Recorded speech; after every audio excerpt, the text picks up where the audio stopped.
ketemu lagi di channel Om Julid. Bagi nuhun Om. Gaskeun Om. Oke. Kita Siap. sekarang ini ganti layout lagi nih. Kemarin kan kita layoutnya layout pemandangan ya. Iya. Sekarang kita akan nyoba ngulik lagi nih. Oke. Om Arta terkait hal-hal apa aja yang mungkin bisa jadi pertimbangan, bisa jadi insight baru buat teman-teman terkait gimana sih caranya masuk Pertamina gitu. Oke. Gantian ya berarti ya. Oh Kemarin iya, kan, kemarin tuh part 1 lah, part pertama di Semarang. Kita pas kebetulan dinas bareng itu kita bahas tips masuk Pertamina dari sudut pandang Om Arta gitu ya, dari aku sendiri ya. Nah hari ini kita coba bahasnya dari Om Bidin. Mungkin dia kan punya cerita sendiri, masing-masing orang kan punya cerita. Betul. Nanti kalian bisa compare mana yang paling cocok dengan kalian dan bisa dijadikan apa ya istilahnya Om ya? Bisa dijadikan referensi persiapan juga ya, persiapan Om Arta ya. Kalian harus ngapain aja. Ini maksudnya sesi 2 atau part 2 ini kita bahas tentang sudut pandang dari kandidat yang tes di Pertamina pada saat itu. Nanti mungkin part 3 kita akan mengundang dari tim rekrutmennya Pertamina. Wah, gitu ya. ini apa yang ditunggu-tunggu sih? Tapi kita kasih apa namanya ya? Kayak pembuka dulu lah dari kandidat. Kita spill lah ya, kita spill nih ceritanya. Sekarang spill dulu kan. Aduh, nanti di seksi Apa tuh seksi itu? di segmen selanjutnya berarti ya. Kita hari ini bahas dari Om Bidin dulu. Bahas dulu apa sih Om waktu kuliah yang perlu dipersiapkan gitu. Yang perlu disiapin gitu selama kuliah sebelum masuk dunia kerja gitu. Iya. Pada dasarnya sih kayaknya sama kayak Om Arta yang kemarin cerita. Siap. Kenapa aku tahu-tahu ya? Ini podcast awal-awal kita masih ganggu ya, jadi malu kita Aduh. kan. Terus Jadi kan awalnya sama kayak Om Arta ya, karena memang pas waktu kuliah itu sebenarnya di awal kuliah itu saya itu termasuk mahasiswa yang kupu-kupu, kuliah pulang gitu ya. dulu kuliah di mana sih Om? Dulu saya kuliah di PENS, di PENS. Politeknik Elektronika Negeri Surabaya. Oh yes. Jadi di PENS itu kalau mungkin masih ada yang belum tahu ya, itu sebelahan sama ITS. Jadi di Surabaya, Ya. tapi lokasinya jadi satu sama lokasi ITS gitu. Oh, kompleknya ITS lah ya. Kompleknya ITS, Oke. gitu. Tapi pernah nggak? Saya ini kuliahnya di ITS nih, ngaku-ngaku gimana ya? Biasanya memang banyak yang kurang tahu PENS ya. Jadi kadang kalau saya ditanyain, "Kok di mana?" Di PENS gitu. PENS itu mana? ITS. Oh, ITS. Oh, ya udah gitu. Tapi keren ya, lulusannya jadi yang terbaik angkatan saya. Aduh, ini. enggak. Nah, Aduh, inilah itulah yang kebetulan. inilah yang pengen kita ulik ya, kita bahas yang pada siang hari ini. Oke. Jadi kupu-kupu selama Kupu-kupu. kuliah. Jadi sempat saat itu saya kupu-kupu. Saya nggak ada ketertarikan buat ikut organisasi awalnya. Tapi karena memang kok kayaknya boring ya, semester 1 kupu-kupu. Meskipun saat semester 1 itu sempat saya ini Om, Yap. peringkat 1 angkatan Om saat itu. Waduh. Cuman kayaknya boring dalam ya. artian masa ya kuliah pulang gitu doang kan, Ya, nggak nggak ada ada kegiatan yang lain. kegiatan Akhirnya lain. semester 2 mulai nyoba buat ikutan organisasi, ikut BEM. Saat itu teman-teman ikut BEM, kemudian daftar jadi menteri. Kalau di sana kan ada Presbem, kemudian di bawahnya menteri-menteri gitu ya. Nah, itu saya jadi menteri sosial masyarakat saat itu.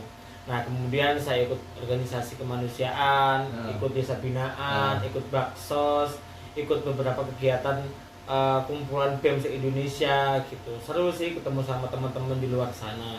Nah, selain itu, selain ikut organisasi, saya juga ikut kegiatan komunitas di luar kampus.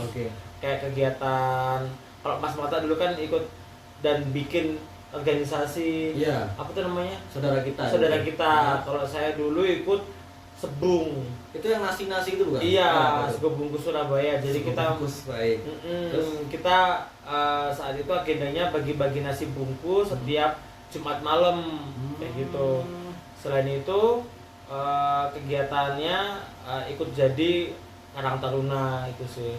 Oh, Karang Taruna area sekitar rumah ya. Iya. Udah, kemudian saya lulus, saya daftar di beberapa perusahaan. Nah, dramanya itu ketika lulus itu saya nggak langsung keterima kerja, Om. Sempat nganggur berapa bulan tuh? Sempat nganggur 4 bulan. Jadi tiap hari itu saya itu daftar sana sini,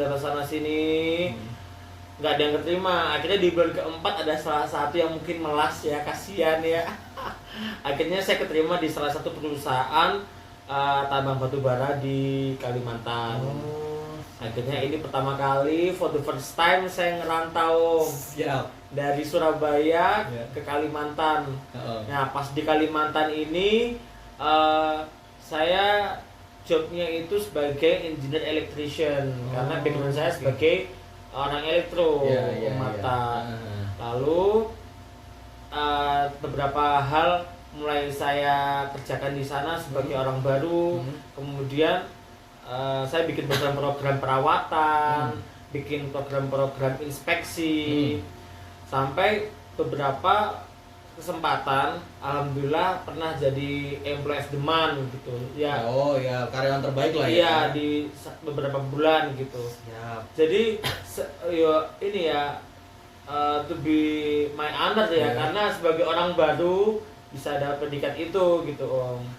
Berarti lulus kuliah sempat nganggur 4 bulan, terus keterima di perusahaan apa swasta itu ya? Iya, swasta.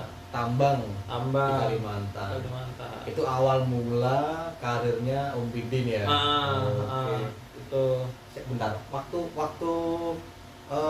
singkat aja ya palingnya, ini bahas waktu wawancara di mana itu namanya perusahaan swasta tadi, itu banyak ditanya soal apa, maksudnya nilai jualnya Om Bidin apa kira-kira kok bisa diterima ya? Oh gitu. Karena sebenarnya saya itu kalau pas waktu wawancara, saya tuh sering banget, Om, pas waktu 4 bulan nganggur tuh kan sering ikut-ikut daftar tuh.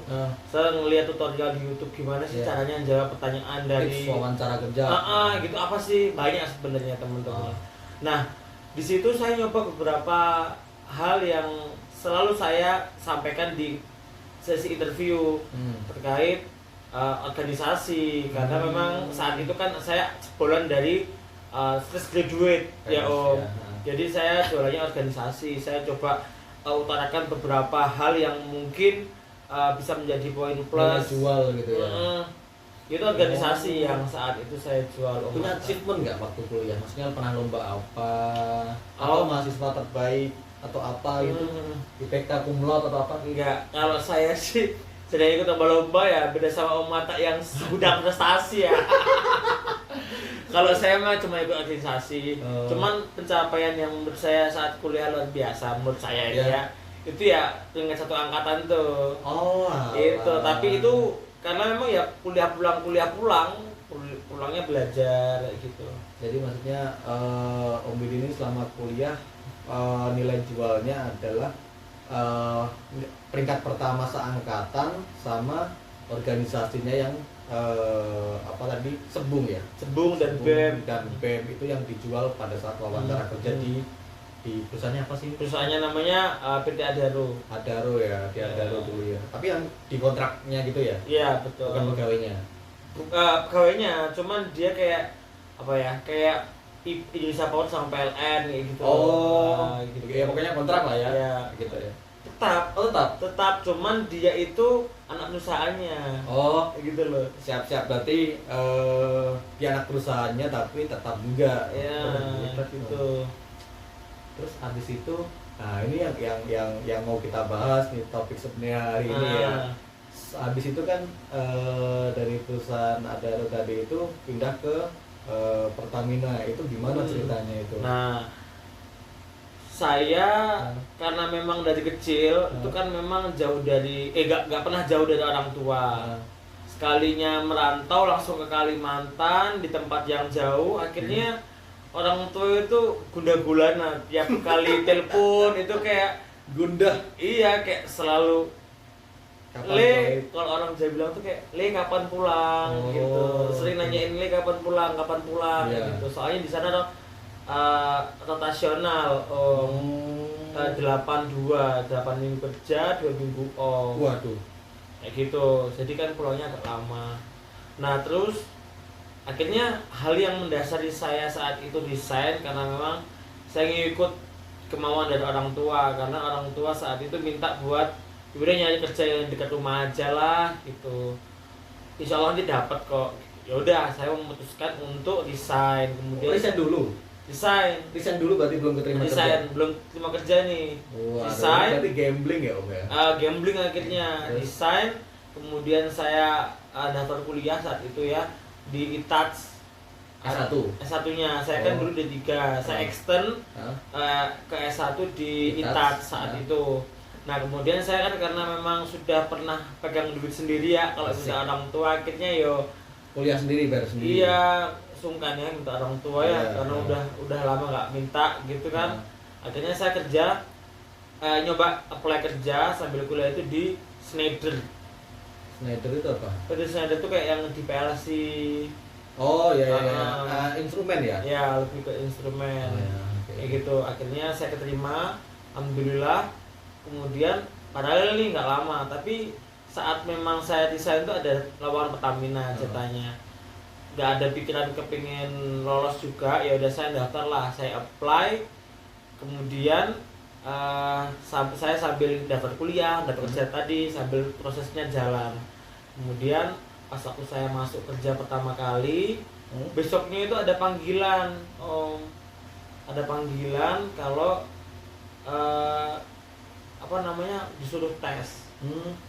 Tes Gitu. tesnya Tes dulu pertama. di Pertamina ya. Tes di Pertamina ini Om, apa namanya? Kampus hiring atau online atau gimana pas pada saat itu? Oh iya, saat pertama itu kita itu tahunya itu dari salah satu kampus. Nah, mungkin teman-teman ya kalau yang ada di kampus manapun itu kalau bisa join di kayak job centernya kampus. Misal gini, saya dulu kan dari PENS nih. Nah, saya gabung di kayak job streetnya punya ITS, punya UGM, punya Polinema. Jadi bisa itu sebenarnya daftar-daftar kita lintas kampus tuh bisa, tapi bayar memang. Bayarnya tuh 100.000 kalau nggak salah. Dulu ya? Iya, Oh. 100.000 itu per tahun. Itu apa Sam? Itu kayak Telegram atau apa sih? Macam-macam. Kalau yang Polinema itu dia itu Facebook. Oh, masuk join grupnya Facebooknya. Iya, mereka. tapi mau Itu bayar? join itu bayar dulu. 100.000. 100.000. Berarti tiap tempat bayar 100.000 ada dari kira-kira berapa tadi? 4 apa 5 tempat? Saya 500.000. 4 apa 3 gitu lupa. 500.000. Ya segituan lah ya. Per tahun. per tahun ya. Tahun. Termasuk murah ya. Murah. Saya juga dulu daftar di ITS, daftar di UGM. Oke. Memang nggak bisa dipungkiri beberapa kampus ternama itu memiliki kesempatan yang besar untuk diterima. Jadi makanya saya join itu untuk biar tahu informasi lowongan aja sebenarnya. Iya. Itu. Oh, itu tips juga itu guys. Teman-teman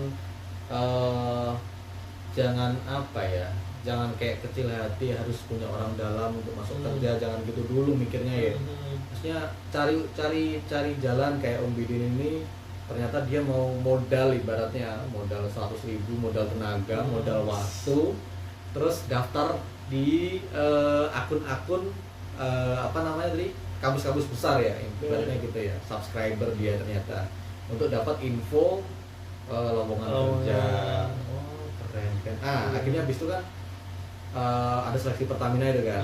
Seleksi Pertamina gimana itu Awal kali karena saya tahunya dari grup Facebooknya Polinema ya saat itu ada lowongan apa tuh yang kerjasama kampus tuh loh. Oh, kampus hiring lah. Ya kampus hiring ya. Lalu saya daftar tuh.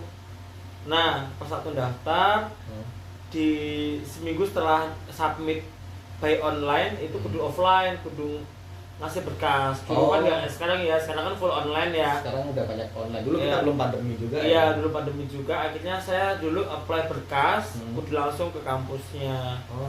Nah, drama juga nih Om. Wah. Saya pas waktu datang itu pihak orang rekrutnya bilang, Mas ini kayaknya udah nggak bisa deh kayaknya. Itu dari lihat ya Mas tuh tumpukan itu udah berapa ratus orang tuh Mas, 800 orang yang daftar. Banyak ya. Iya, udah tutup ini Mas. Gitu. Wah, Terus? akhirnya saya kayak berarti udah tutup Mbak, nggak bisa lagi nih Mbak gitu. Saya ini kan deadline-nya masih belum Mbak, masih nanti sore gitu. Udah nggak bisa Mas, udah nggak bisa terima, udah full capacity. Gitu. Akhirnya ya udah, saya ya udahlah emang nggak ada rezeki ya Mas Pertamina. Akhirnya saya nunggu di depan tuh sambil nunggu kereta. Oh, keretaku masih jam 6 maghrib. Nunggu cupu gitu ya. Iya, nunggu di depan yang ini tidak ditolak tadi. Iya. Di depan ruangan mbak-mbak yang tadi terima berkas dari Pak dari Admin lah, admin ya. Terus setelah itu ada datang bapak-bapak. Bapak ini ternyata beliaunya ketua apa ya namanya? Ketua job center. Oh, job Job centernya itu. Oke. Dan alhamdulillah terima kasih ya Pak Bambang ya. Jadi Pak Bambang Pak Bambang, halo Pak Bambang. Pak Bambang salah ngio. Jadi Pak Bambang itu Bambang siapa namanya Sam? Bambang Supeno kalau nggak salah. Pak Bambang Supeno. Itulah ya, terus. Ya, terus pas waktu saya duduk depan tuh tanyain, "Mas ngapain di depan sini?" gitu. Saya mau apply berkas, Pak. Gitu. Tapi ternyata masih udah full, udah nggak bisa gitu. Terus kata beliaunya, "IP kamu berapa?" gitu. Udah di atas 3,2 kan gitu. Di atas Pak 3,2 gitu. Wah, bisa Mas, bisa, ini saya bawa aja buat masuk gitu. Rezeki. Rezekinya ternyata masih bisa gitu, ada bapaknya tadi. Enggak kenal Pak Bambang Nggak kenal sama sekali. padahal itu ada mungkin ya doa dari orang tua juga mungkin ya. Dikirim malaikat Oi. melalui Pak Bambang Baik, Pak Supeno Bambang. tadi. Oh, Masya Allah lah pokoknya. Terus habis itu kan singkat cerita berkas lolos, tes wawancara gimana? Tes wawancara ya. Terus ada tes. Atau ada apa dulu? Setelah administrasi ada drama lagi? Administrasi agak nggak ada drama, udah tes TPA. TPA dulu deh. TPA. TPA gimana? Ada TPA saat itu banyak ya, karena kan saat itu ada 850 peserta. Oke. Dari Polinema sendiri itu sama Omata. Jadi itu diseleksi jadi dikutubi dari 100. Jadi 100 yang ikut sesi TPA. Jadi psikolog gitu ya. Nah, udah selesai kemudian masuk ke tahap bahasa Inggris. TPA sama bahasa Inggris beda. Beda. Satu hari. Dia ada beda. Ada yang beda. TPA-nya ini singkatnya bahasa apa aja? Soal-soalnya mungkin yang diingat kayak apa gitu. Tes koran ya. Oh, koran. Tes koran itu yang kayak kalau dulu aku pernah tes masuk pertamanya juga ada sih. Dulu aku waktu pas lulus SMA mau masuk di PDN itu ada kayak bentuknya kayak koran. Terus kita harus jumlahin angka belakangnya itu kan. Kita dapat berapa. Itu untuk mengetahui katanya ini ya ketahanan kita atau kinerja kita kalau dalam tekanan gitu sih. Benar. Kurang lebih itulah ya. Orang psikolog lebih tahu. Benar. Jadi kita makin lama itu kinerja kita atau hitungan kita makin banyak atau makin sedikit gitu ya. Harusnya sih makin banyak. Dulu ngoput lah gitu ya. Itu tes koran apalagi sama. Tes koran tuh ada tipsnya juga sama. Apalagi tuh?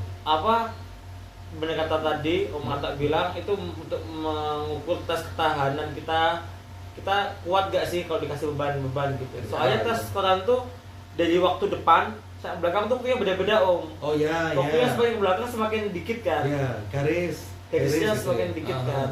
Nah itu tipsnya kalau bisa stabil. Stabil jadi angka yang jumlahnya stabil gitu. Oke. Jangan kalau bisa jangan turun gini. Ya. Tapi agak stabil gitu. Karena kalian capek ngerjain tes koran, tapi emang capek sih karena angkanya banyak kan. Karena kalian capek jangan terus makin sedikit jumlah yang dijumlahkan tuh makin sedikit, jangan sampai harus makin banyak gitu ya. Terus apalagi? Terus bahasa Inggris. Bahasa Inggris tuh apa? Speaking, ngobrol, tulis atau? sih, tulis. Oh, grammar. Grammar sama listening. Oh iya, listening, kemudian tes wawancara. Ini wawancara seru nih. Wawancara. Nah, saat wawancara itu masih ada 50 orang, Om. Wawancara itu Wawancara. wawancara ini udah tes tahap akhir atau masih ada berapa? Belum, nanti ada MCU terakhir. Oh iya benar, wawancara terus. Wawancara, Hmm. ya pas wawancara itu awalnya ditanyain masalah kesibukannya sehari-hari ngapain, kemudian ditanyain dulu pas kuliah ngapain, terus pernah kerja nggak, saya jawab kerja, kemudian ngapain aja selama kerja gitu. Dan dari sesi wawancara ini yang saya tekankan itu terkait ini kinerja saya saat di perusahaan sebelumnya. Iya. Karena saya Ini yang nggak di mana nih? Yang di Adaro apa yang di Schneider? Yang di Dua-duanya? Adaro. Lebih ke Adaro ya. lebih ke Adaro karena lebih lama. Ah. Di Adaro itu saya coba untuk mengangkat isu safety om, Oh, gitu. oke. Dan kalau bisa, kalau bagi teman-teman yang sudah punya pengalaman kerja saat daftar di perusahaan lain ya, ini Perusahaan manapun. manapun ya, Ah. nggak harus Pertamina, kalau bisa jangan menjelek-jelekan perusahaan sebelumnya kayak gitu. Itu malah jadi poin negatif om. Tadi kita kayaknya kesannya orangnya yang suka ngeluh gitu ya. Iya, suka ngeluh, suka ngejudge, Tidak menikmati kerja. Oh gitu. gitu. Itu tipsnya. Tipsnya. Dari banyak nih. Insight-nya banyak. Kalau kemarin ngobrol kita waktu di Semarang itu kan saya lebih banyak cerita pada saat kuliah, ngapain aja. Ini Om Bidin punya pengalaman kerja, jadi punya preferensi atau sudut pandang yang beda, mungkin bisa jadi bekal tambahan ya teman-teman ya. Wih, keren ya Om Bidin ya. Di Adaro, terus dijual waktu. Nah, ini aku ada pertanyaan. Pada saat kita masuk tempat ruang wawancara kerja kan, itu kan pasti dipersilakan. Silakan Mas Abidin, Zainal Abidin memperkenalkan diri. Itu kan kalau menurut saya itu adalah golden time-nya kita kan.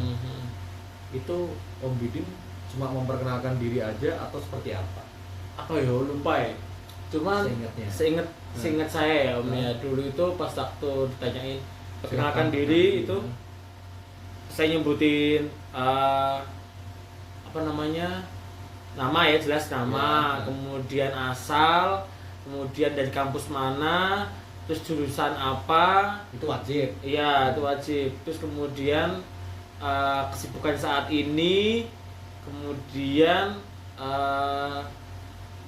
pengalaman tapi sedikit banget yang culik, maksudnya buat apa ya?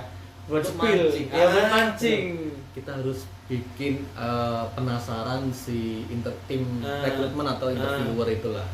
Kita spill aja dulu. Kita spill dikit lah ya. Kita Gitu. biar mereka itu kepo gitu kan. Oh, Jadi itu gitu. kalau saya nggak salah inget ya om, itu tuh saya tuh memang sedikit belajar ya dari pengalaman rekrutmen sebelumnya. Saya tuh nyoba buat nyarahin pembicaraan. Iya. Caranya dengan itu tadi om, awalnya saya ngomong kayak nama, kemudian kampusnya apa, jurusan apa, kemudian kesibukannya sehari apa, terus langsung saya kayak langsung ngasih ruang lingkup. Oh, Ruang benar, lingkupnya benar. Ingat saya tuh kayak saya bilang saya kerja di PT Adaro sebagai ini, dan dan saya memutuskan untuk resign dan alasannya nggak tadi. gitu doang. Oh, enggak. Gitu. Saya mau untuk resign. Oh. Terus ditanya dong. Ya, kayaknya ditanya dong. Kenapa resign? Kan orang kan jadi langsung fokusnya ke sana Iya. gitu. Kenapa Mas resign? Itu udah. Nah, Udah alami, siapa udah pasti lama. akan nanya. Nah, itu. Kenapa resign, Mas? Ternyata disampaikan juga alasannya. Aku langsung sampaikan tadi. pas waktu sesi wawancara itu. Itu terus ternyata beliaunya bukan mengagumi, kayak agak impress karena ternyata saya resign itu bukan sesuatu resign bukan karena bukan kemauan saya, bukan karena saya ada nilai merah di perusahaan sebelumnya, tetapi karena memang ada isu safety yang mungkin saat itu menurut saya pribadi kurang serp kayak gitu ya. Kayak gitu. Jadi saya coba sampaikan isu safety-nya itu apa. Kemudian saya juga minta maaf ke interviewnya kalau mohon maaf sebelumnya Pak, bukan saya berniat untuk menjelekkan perusahaan sebelumnya, tapi hal yang mungkin mendasari saat itu saya ingin resign itu terkait isu safety Pak gitu. Mungkin jika saya lihat saat itu safety di sana itu mungkin ya sudah bilang bagus, cuman ada beberapa hal yang perlu diperbaiki. Oh, paham. Jadi sebenarnya bukan menjelekkan perusahaan ya, tapi ada apa ya, skop yang pengen ditingkatkan di situ ya, pengen diperbaiki gitu ya dari segi safety tadi. Oh, paham. Jadi itu kayak kekurangan yang jadi kelebihan. Oke. Gitu. Terus habis itu setelah saya infokan Komata terkait isu safety tadi, kemudian saya coba ngasih ide itu ke teman-teman leader di sana, kemudian diterima, kemudian diimplementasikan gitu. Jadi karena memang banyak, jadi nilai jual saya saat itu ada 2. Saya jual tentang kerjaan terkait isu safety yang perlu ditingkatkan. Kemudian saya coba ngasih solusi saat itu. Ngasih solusi dan coba untuk diimplementasikan. Kemudian karena memang tadi juga saya sampaikan ke orang tua juga ya, orang tua yang memang minta untuk sekolah lagi, kemudian saya sekolah lagi, itu sih Om. Poinnya intinya saya sampaikan terkait kerjaan saya yang tadi yang employee of the month itu juga saya sampaikan. Nilai jual bener sih. Jadi intinya pada saat kita diperkenankan untuk memperkenalkan diri, itu juga jangan terlalu mendominasi. Maksudnya Om Bidin tadi memperkenalkan nama, kemudian sebelumnya saya bekerja di Adaro, saya memutuskan untuk resign. Udah, jangan tiba-tiba langsung cerita semua dihabisin. Kalian dikit kok nanti kalian akan terlihat dominan dan orang itu kan kalau wawancara itu menurut saya pribadi itu harus ada 2 arah. Karena mereka itu juga lawan bicara kita. Kalau lawan bicara kita nggak ada kesempatan untuk nanya, itu cuma diem aja, itu kayak hal yang agak membosankan gitu. Jadinya kita harusnya punya emas yang bisa kita jual, tapi malah ketutupan gara-gara orang itu bosen gitu, bosen duluan. Jadi Om Bidin ini bisa mengeksploitasi dirinya, mengeluarkan pada saat wawancara. Dan cara menjual dirinya itu tetap rendah hati dan tidak sombong. Iya, gitu. tentunya jangan sampai kita Kelihatan arogan ya. Kelihatan arogan tuh Nggak boleh, nggak baik gitu. Berarti nilai jualnya adalah kerja sebelumnya di perusahaan itu dan disampaikan intinya ada aspek yang ingin diperbaiki. Intinya jadi si tim rekrutmen atau interviewer ini akan menganggap Abidin, berarti nih orang selama bekerja dia dengan hati gitu, nggak cuma kerja ambil gaji, tapi dengan hati tahu apa yang harus diperbaiki di perusahaan. Dan kebetulan orang tua juga meminta untuk kuliah lagi dan pengen deket di Jawa gitu nggak sih? Betul gitu. Panjang ya? Rangkumannya panjang ya? Iya, Emang ceritanya panjang sih. Panjang ceritanya. Dan akhirnya saat itu selesai wawancara. Ada 50 orang ya tadi ya? 50 orang. Terus kemudian pas waktu MCU itu ada 24 orang Om. 24 apa 36 ya? Sama. Kurang lebih kayak 30 ya? Kurang lebih pas aku MCU di sini juga sama, kurang lebih 20-an lah. 30 ya? 20-an ya, sama. MCU semua. Itu kan ada treadmill nggak? Ada treadmill juga. Kuat lari. Kuat Ya. Kirain nggak pernah lari. Ya sebenarnya nggak pernah pakai ya. Ya. Cuman karena mau persiapan MCU jadi agak tipis-tipis ya? Tipis-tipis gitu. Oke. Nah, ini puncaknya ya. Puncaknya ini. Udah MCU selesai. Kemudian dari 24 orang, 20 ya, 20 saya lupa ya, 20 30 orang ya. 20-an ya. Ternyata Om pas pengumuman tahu ya cuma berapa? Ya. Cuman 4. Sumpah ini cuma 4 doang. Dan itu kan kalau aku merhatiin itu kan ada urutan. Waktu itu mungkin peringkat berapa? Yang 1. Sumpah kayak gak nyangka banget teman-teman, semua gak nyangka banget teman-teman. Peringkat 1. Gak nyangka banget. Ini Ya gila. Allah. Selalu peringkat 1. Enggak ya, ketepaan aja itu mah. Iya, Gitu. peringkat 1 ada 4 orang yang Ada 4 keterima. orang. Oke. Itu. Terus yang temen saya kan dapat tuh. Ya. Ya yang mungkin saat ini saya di sini. Iya. Satu teman saya lagi saat ini tuh namanya Mas Agibs itu Ayo kalau ada kesempatan kita ajak podcast ya. Oke. Itu Dia lagi di Papua. di ya. Papua. Terus dua teman saya ini namanya Mas Husen sama Mas Aga ini Di Sukowati. tempatan ya Nah, Sukowati. seperti kawan-kawan kita ajak podcast lah. Iya. Barangkali dia juga punya apa ya, sudut pandang yang berbeda atau cerita yang berbeda gitu kan. Jadi kayak oh jadi masuk di Pertamina itu gak harus selalu kuliahnya yang harus punya achievement, harus jadi founder organisasi kayak kemarin saya cerita, tapi ternyata ada sudut pandang lain dari Om Widin yang ternyata dia lebih menjual pengalaman kerjanya tadi. Banyak sih ya, banyak Banyak. cara untuk menuju Roma. Menuju Roma.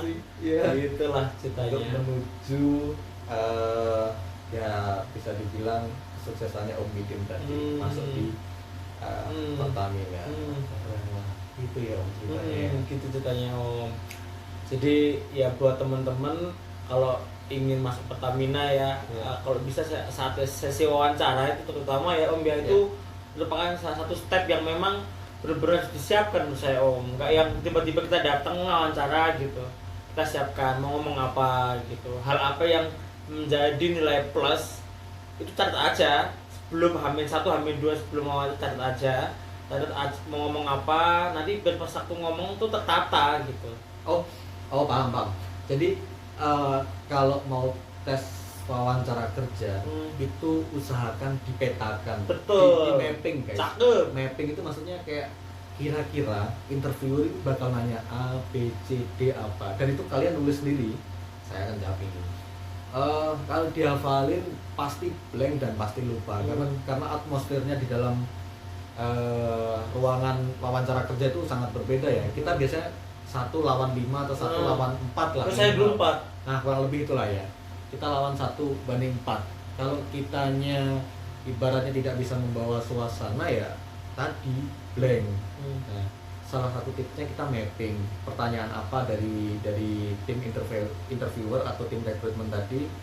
Itu misalkan kalau saya dulu mapping salah satunya saya udah menebak nih tim rekrutmen bakal nanya tentang organisasi yang saya buat waktu itu, saya dirikan itu sama achievement selama kuliah itu pasti ditanya, itu udah aku siapin dan itu ibaratnya nggak terlalu banyak lah karena memang apa ya itu udah pengalaman yang aku lakuin, jadi ketika aku ditanya pun aku bisa langsung cerita.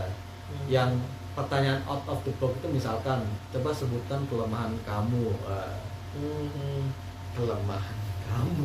Kelemahan apa itu kelemahan? Jangan. Gimana caranya Om tuh? Itu ini kita jadi tips berdua ya. Pasti ditanyain sih, cuman pasti. lupa dulu tuh aku gimana ya caranya Kita dia Om? kalau ditanya kelemahan itu jangan sampai bilang pertama mohon maaf Pak, saya kurang tahu karena yang menilai adalah orang lain. Salah. Salah.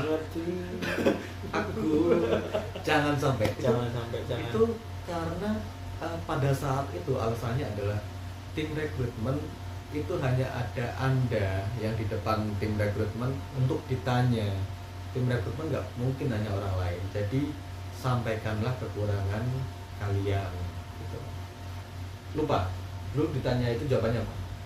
Lupa Om, lupa banget. Kalau Om Ata apa dulu? Aku dulu ditanya sih kelemahan. Coba dari tadi Mas Rizky ceritanya kelebihan semua nih gitu kan, santai lah wawancara mengikuti arus gitu lah. Tiba-tiba ditanya kekurangan Mas Rizky kira-kira apa gitu kan. Aku pura-pura wajah mikir, tapi sebenarnya udah aku siapin itu malamnya. Tapi itu trik loh ya. Trik, Tapi itu trik. Aku kayak agak mikir ya adalah 15 detik lah. Kayak nelan ludah gitu kan. Terus jawab, baik Pak, menurut saya pribadi Pak, kelemahan saya adalah pada saat itu aku bilangnya saya itu emosional Pak, orangnya gampang emosional gitu kan. Udah gitu aja, spill aja dulu biar kepo. Otomatis kan jadi dua arah kan, nanya emosional gimana Mas maksudnya gitu kan, ditanya kan. Emosional dalam artian seperti ini Pak, apabila saya dalam suatu kelompok, satu kelas apapun itu, ketika saya direndahkan, saya akan membuktikan bahwa saya itu pantas dan sebenarnya bisa dalam kelompok tersebut gitu. Jadi itu adalah kelemahan kamu, tapi kelemahan kamu adalah kelebihan kamu. Woi, cakep. Jadi Jadi inget gak apa gak dulu? nggak ingat aku. Jadi ini Out ya, of the box ya. atau the box. Jadi kelemahan sebenarnya. Tapi ternyata itu ketika disampaikan dengan cara yang apa namanya bagus, Ya. kemudian dengan solusinya Ya. itu malah jadi kelebihan ya Om ya. Bener, banyak sih kayak ada orang yang saya pelupa tapi saya rajin menulis, jadi kalau ada hal-hal penting saya pasti highlight minimal di HP saya dan kayak gitu. Cuman buatlah sesuatu yang tapi memang itu diri anda itu maksudnya nanti kadang-kadang itu juga kelihatan di psikotes kalian. Kalau aku sih tak lihat tak coba tak dalami apa ya, cerminan diri apa ya, melihat diri pribadi ini memang kekurangannya adalah emosional. Jadi itu aja yang tak tonjolkan, tak sampaikan. Kalau teman-teman mungkin ada yang misalkan pelupa tapi saya rajin nulis karena itu penting dan saya nggak pengen hal-hal itu kelewatan bisa. Terus saya orang sensitif, saya kalau melihat hal-hal yang berserakan saya tidak bisa. Ada kerjaan saya pengen segera menyelesaikan, itu bisa juga. Kelemahan jadi Banyak ya referensinya ya. iya itu, tapi jangan sampai kalian ngarang, karena kalau kadang itu tiba-tiba ditanya juga, pernah nggak mas mengalami kejadian itu? Oh, dikasih case Wah, gitu ya. ditanya lagi, jadi kayak dikejar. Itu pun udah ku siapin malamnya.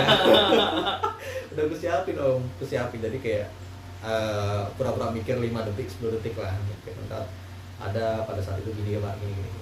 Oh iya, ya udah, dia puas. Gitu om. Apalagi om kira-kira? Udah sih kayaknya ya, maksudnya ternyata Selain kita arahkan, ternyata ada pertanyaan off to the box itu apa lagi? Part of the box. teman saya itu Hah? yang namanya Mas Agis tuh, Akis? itu tuh pernah cerita, Hah? dia tuh saat sesi wawancara itu, karena dia kan bahas saat wawancara itu terkait masalah kuliah ya, Iya. apa namanya Pak, penguasaan materi saat kuliah. Hah? Jadi pas waktu sesi wawancara itu dia seingat saya dia tuh nggak pernah ditanyain masalah organisasi, Oke. nggak ditanyain kerjaan sebelumnya, tapi dia tuh malah tanya teknis om. Oh bisa juga ya, teknis Iya. yang berkaitan sama jurusan kuliahnya. Iya, jadi Oh. malah seingat saya itu ya disuruh bagaimana algoritma untuk menghitung ketinggian dari separator gitu. Berat Ingat banget, saya Om. itu, berat banget kayak menurut saya pribadi untuk kita bisa menjawab secara confidence itu pertama kan ditulis dulu sebelumnya. Kemudian bagaimana cara kita untuk mengarahkan pembicaraan dari para interview itu supaya nggak melebar, supaya yang dibahas itu bukan sesuatu yang menjadi kelemahan kita gitu. Oh. Kayak gitu. Saya kalau misal dulu ditanyain masalah kayak gitu kayak si Mas Agis tadi, mungkin saya juga kagok om. Iya ya, kaget ya. Kaget karena aduh nggak siap. Iya. Gimana, mungkin saya juga mungkin ada beberapa materi yang lupa kan, jadi tidak Tapi nggak ditanya, nggak ditanya. Oke. Jadi kayak secara penyampaian wah nggak menguasai nih orang ini nih gitu. Oh, paham. Jadi mungkin sebisa mungkin menyampaikan sesuatu itu sesuatu yang memang confidence untuk dijawab, jangan sampai menjawab pertanyaan yang menjurus ke sesuatu yang kita nggak bisa jawab kayak gitu. Oke, jangan memancing yang tidak kita tahu gitu ya. Betul, jangan mancing-mancing deh gitu. Oh, oke. Aku jadi ingat. Kalau saya pribadi dulu tuh kebetulan menurut saya komplit om. Wawancara saya itu komplit menurut saya. Iya. Komplit artinya saya ditanya tentang tadi organisasi, tentang achievement lomba. Kemudian setelah itu aku ditanya tadi kekurangan kamu apa. Kemudian ditanya lagi terkait teknis. Bahkan waktu ditanya terkait teknis itu tim rekrutmen salah satu yang nanya ini, dia ini bilang seperti ini, sambil pegang CV saya nggak butuh orang seperti ini. Anjir gitu kan, kayak dijatuhkan mental kita gitu loh. Saya nggak butuh orang seperti ini. Setelah lihat CV saya kayak tadi kayak ada kemarin yang kita cerita ya, ada achievement, ada organisasi itu beliau bilang saya nggak butuh orang seperti ini seperti gua, saya butuh orang yang ngerti teknis gitu. Waduh, ini otak langsung berpikir siapin apa nih kira-kira pertanyaannya, kira-kira apa pertanyaannya, terus ditanya terkait teknis. Tahu nggak cara ngukur flow rate gas gimana caranya, apa aja koefisiennya, apa aja gini. Tahu Pak? Tak jawab ini. Ya, satu lagi kalau kamu memang bisa bagus gitu lah ininya. Cara ngukur apa namanya performance sumur, cara ngerti laju alir apa namanya terkait teknis perminyakan ini intinya. Cara ngerti performance sumur itu gimana, cara ngerti perharinya tahu ada laju alir minyak, air dan gas itu gimana caranya gitu. Tahu nggak kamu? Tahu Pak? Pas nggak jelasin gini. Oh iya bagus. Dia tepuk tangan terus keluar. Oh ya, teknis banget sih itu mah, serius. Ya sebenarnya teknis simple sih. Terus kalau nggak salah itu kayak ditanya tentang natural flowing, maksudnya teknik perminyakan ya. Teknik perminyakan natural flowing itu apa gitu kan ditanya. Apa nggak tahu nggak kenapa sumur itu bisa ngalir dengan sendirinya ke permukaan, gitulah intinya. Oh tahu Pak natural flowing kenapa, tak jelasin gini. Karena teman-teman yang kunjungan di tempat saya kerja itu Om, itu banyak yang basic perminyakannya itu meleset, banyak yang keliru. Maksudnya kayak misalkan lagi kunjungan aku tanya, menurut kalian natural flowing itu yang disebut natural flowing apa? Mereka pasti menjelaskan cuma hanya ketika liquid bisa mengalir ke permukaan, itu kurang menggambarkan kalau kalian anak teknis. Jadi pada saat itu saya berani bilang referensi saya buku ini Pak, natural flowing adalah gini.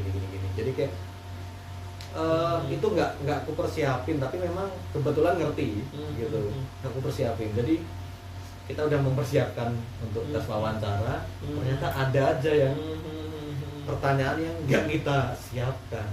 Kita siap-siap aja ternyata ada yang meleset, apalagi nggak disiap sama sekali.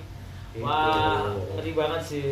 Jadi nggak ada yang di dunia ini menurut saya pribadi ya, nggak ada yang gratis. Dalam artian gratis, dalam artian ini kita harus usaha gitu. Usaha tadi Om Didin cerita apa namanya pengalaman kerjanya.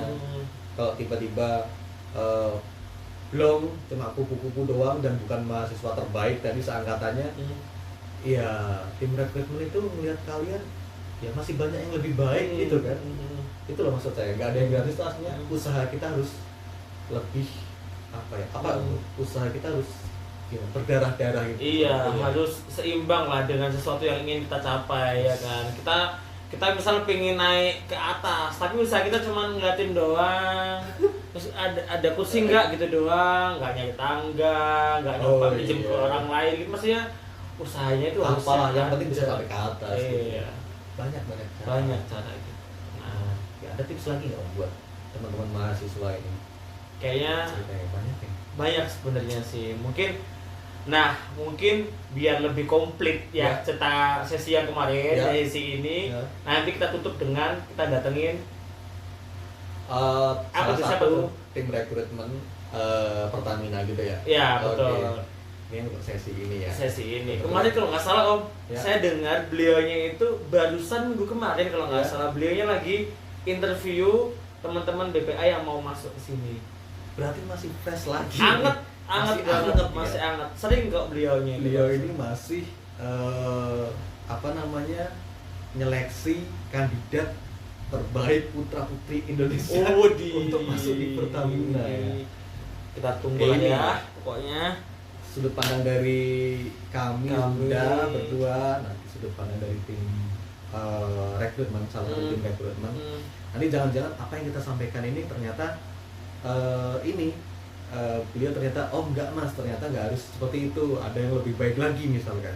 Nah itu kan beliau yang lebih tahu. Ya. Beliau yang bisa ngasih pandangan lebih banyak ya Om ya.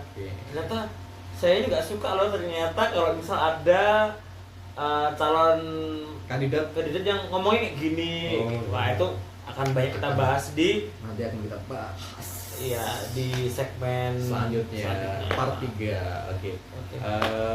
Mungkin untuk segmen kedua ini atau part kedua ini kita cukupkan dulu Iya, ya, kita Om, ya. kayaknya kalau udah lama ya. Udah panjang ngomongnya ini. Nanti kalau ada pertanyaan teman-teman silakan tulis aja di kolom komentar. Nanti akun ini kita pegang berdua juga kebetulan Om, nanti kita jawab aja lah sesenggangnya. Kita nanti bisa jawab pertanyaan. Feel free tanya apa aja ya. Tanya aja di kolom komentar. Terus jangan lupa di like, subscribe, apalagi Om, Komen juga Iya, tadi udah. udah. Jangan lupa share ke teman-teman ya. Oke, karena insya Allah pasti kedepannya kita akan bahas segala topik yang bermanfaat buat kita anak-anak muda kayak kita ini. Iya, buat teman-teman mahasiswa semoga bermanfaat hari ini. Oke. Oke, Om Julid, Om Julid, bagi info dong Om. gaskeun. Om. Mantap.